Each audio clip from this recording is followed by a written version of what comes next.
Hello and welcome to my channel. My name's Lucy. I've been seeing a lot of misinformation around online of things that help clear your skin, and I feel like that's just a really hot topic. One of my favourite things is skincare, and I feel like I have educated myself so much on skincare products and really through trial and error, to be honest. Some things were not cute and did not have my skin looking cute. I thought I'd share some of the tips that have really helped me improve my skin. Without further ado, let's get on with the video. First things first, sunscreen. You should be wearing it every single day, but at least on a sunny day, okay? Even when it's cloudy and muggy like it is today, I've still got sunscreen on. The UV rays, UVA rays, UVB rays can still penetrate your skin, and it leads to aging, premature aging, and also aging generally, and it leads to skin cancer. So, and from a cancer perspective, let's not do that. And from keeping our skin looking nice and youthful for longer, yes. This is one of my favourite sunscreens at the moment. This is the Beauty of Joseon one. This one's really affordable. It's K-Beauty, does not sting your eyes. It's the Relief Sun Aquafresh Rice Plus B5. It is SPF 50, which you should be wearing every day. You should be wearing SPF 50. SPF 15 in your moisturiser, that is not enough, believe me. This one's really great, really comfortable on the skin, incredibly lightweight, suitable for oily skin types as well, but also I've got quite dry skin and it works for me. It leaves no white cast, so it's suitable for all skin types. So I recommend this one, but honestly, whatever works for you, because our skin is completely different and different things work for different people. But if you ignore literally everything else in this video, please wear sunscreen. Secondly, stop using literally every single product ever. Like, stop using all of those products. Just no, you need to be using a streamlined, effective routine. You don't need 50 million products. You don't need the 12-step routines. You don't need literally every single exfoliator, whatever on the market. No, just simple and effective, something that works for you. Because if you're using all of these products, and basically all of these products are meant to do the exact same thing, so you're using all the AHAs, you're using PHA maybe, you're using retinol, using bakuchiol, literally everything you can think of, that's probably not all actually doing anything. You need to really streamline it and use effective products. So for example, I use the Cetaphil Gentle Skin Cleanser. I use this morning and night. If I have had makeup on, I use the O Cleansing Balm from Inklest. Then I do a little bit of serum. Got the Cosrx one. This is the kind of all that you should be using as well. So after serum, you want to put on a moisturizer.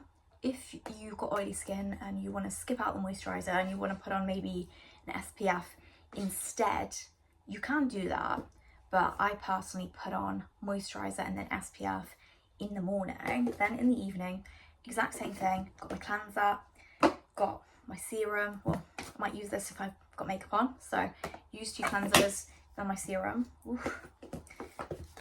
Sometimes I use retinol. This is the one I've been currently using. This is the ginseng one from Beauty of Joseon again, and I do a retinol sandwich with this, and then I top it off with a face oil. This is the marula oil. This one is from Superdrug.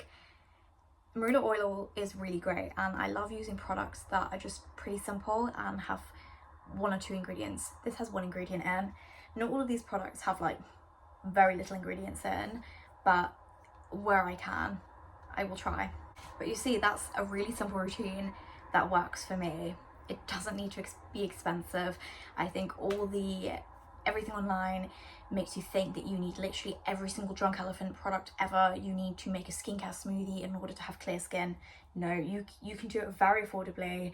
There's even more affordable options than this. It just needs to be simple and it needs to be effective. If my skin's breaking out a little bit, I will use a clarifying cleanser. This has got salicylic acid in it.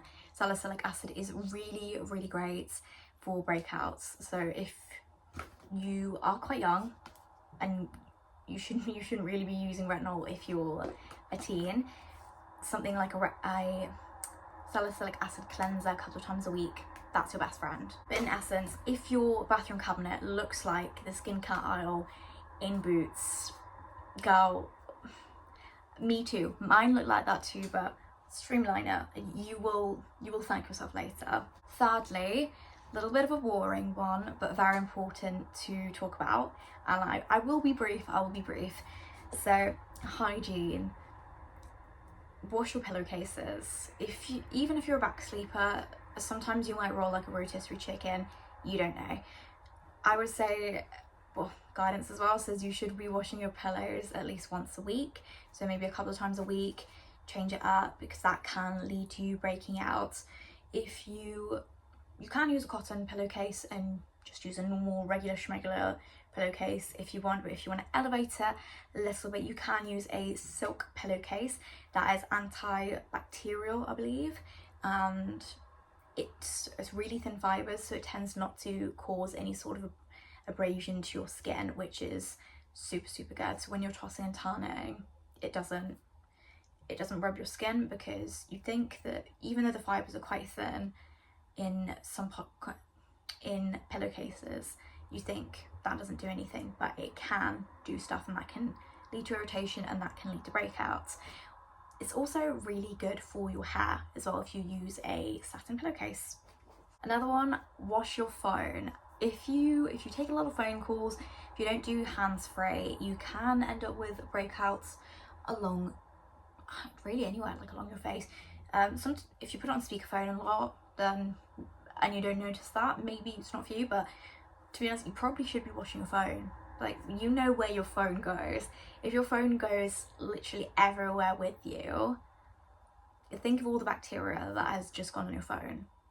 Okay, so you're in a supermarket and you're scrolling through your phone for like a shopping list. You're getting every bit of bacteria you've picked up on that supermarket literally on your phone, and you're putting it on your ear. It's not to scare you, just you should be washing your phone. Or you can also use like a headset as well, so long as you clean it, if you're going to be taking a lot of calls for, say, work. Another tip, wash your skin after you have worked out. So you might want to do a little bit of gentle skin cleanser, or if you're not able to wash your face literally straight away, may I present to you hypochlorous acid. This is a little one. I've literally just refill it with a big one that I have. This is super gentle. It has, why has it got water in it? Is this sprayed itself? Whatever, put that there. It's really good for certainly travel, but also spritzing your face after you've done a workout, because you can't wash your face there, or you're gonna wash it when you get home. It's just good to kill the bacteria. Even though it says it's an acid, it's really gentle. This is literally used on babies, and I trust that. If you use that on a baby, then I'd like to think that I can use that. We can use that. Lots of dermatologists do recommend this. I'm not a dermatologist, but I also do recommend it. When you're traveling as well, if you're on a plane, the recycled air, not cute, so bring this with you. I also find that I sometimes break out from a different water, maybe in a different country, so this really helps when I travel as well. Another point, please do not pop your spots. I know it's super tempting, like they're just there, you want to pop them, but please don't, please resist. It's just not good for your skin. It can cause all sorts of bacteria to get into it, and it's not worth it. You can get infected, and truly what started off as, in the grand scheme of things, a tiny pimple that was probably going to go away in a few days anyway without you even putting any sort of creams or anything on it. You've literally just caused scarring, and it's now not going to go away for ages. It's not really worth it, is it? I recommend some spot patches. To be honest, I don't really notice a massive difference in terms of them bringing down spots. Sometimes I do, sometimes I don't. But my main thing I wear them for is to literally just pretend they're not there, because if I can't see it, I'm not tempted to pop it. So recommend that for other people who've struggled skin picking. A couple more points with hygiene. Wash your makeup brushes. If you wear makeup every day, or you wear makeup full stop, really should be washing your makeup brushes at least once a week. Aim for every day would be amazing, but at least, you know, once or twice a week. That's great, because so much bacteria can get on them. Makeup sponges as well, they are horrible for holding bacteria in them. So again, please wash them as frequently as you are able to, preferably a few times a week.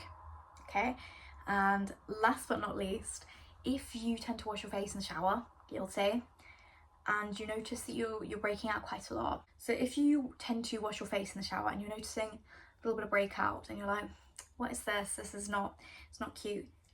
And you wash your face at the start of the shower, or you wash it, I don't know, midway through your shower, may I recommend you literally wash it at the end of the shower. So you've already done your face, not hair, you've already done your hair. If you washed your hair, you've already washed your entire body. I would recommend, if you get body acne, wash your body after you've done your hair as well. So after you've done your body, then put on face wash.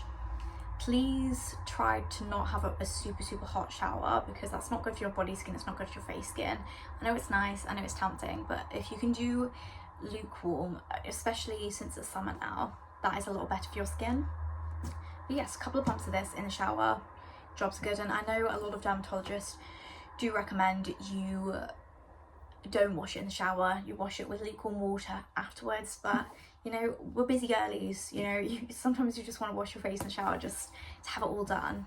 Again, I don't makeup remove in the shower, I would do that separately, but yeah, so long as you do this as your last step in your shower routine and you don't use too hot water, we're talking like girl shower level hot water, don't use that, that should be fine. Number 4, I know this one is kind of a little bit overplayed. You know, you say to your mum, oh, I'm breaking out, and they're like, it's that chocolate that you just ate, and you're like, no, it's not. Kind of it is.